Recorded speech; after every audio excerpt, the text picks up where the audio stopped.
मेरे ख़्याल में भी एआई एक फाइनेंशियल बबल हो सकता है जो कभी भी बर्स्ट हो सकता है और यही सबसे बड़ी डिबेट है इस वक़्त। उसकी वजह एआई की एक कॉस्ट है। जैसे कि जीपीटी-2 सबसे पहले जो ट्रेन हुआ था 2019 में, वो सिर्फ़ और सिर्फ़ $43,000 में ट्रेन हुआ था और जो पाकिस्तानी करीब 1 करोड़ 20 लाख रुपए बनते हैं।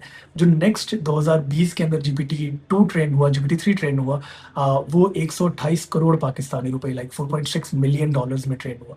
इस वक़्त जो जीपीटी हम यूज़ कर रहे हैं उसको सिर्फ ट्रेन करने में $78 मिलियन की कॉस्ट आती है, जो पाकिस्तानी करीब 2200 करोड़ रुपए बनते हैं। ये कॉस्ट आगे जाकर जीपीटी-5 और ग्रॉक के जो नए मॉडल्स हैं, उसमें $500 मिलियन एक मॉडल को ट्रेन करने की कॉस्ट आ रही है, जो करीब 13,500 करोड़ रुपए बनते हैं। और ये ऐसे ही ग्रो करती रही तो 2027 तक एक एस्टिमेट है कि $1 बिलियन का एक मॉडल ट्रेन होगा। और इसमें सिर्फ कंप्यूटेशनल कॉस्ट है, इसमें डेटा गैदरिंग की, इम्प्रूवमेंट्स की और ऑपरेशंस की, इस तरह की कोई भी कॉस्ट इसके अंदर शामिल नहीं है। सो इतनी बड़ी कॉस्ट के ऊपर अगर आप बिज़नेस केस देखें, सो ओपन एआई ने लास्ट ईयर $13 बिलियन रेवेन्यू किया और $34 बिलियन उसके एक्सपेंसेस थे।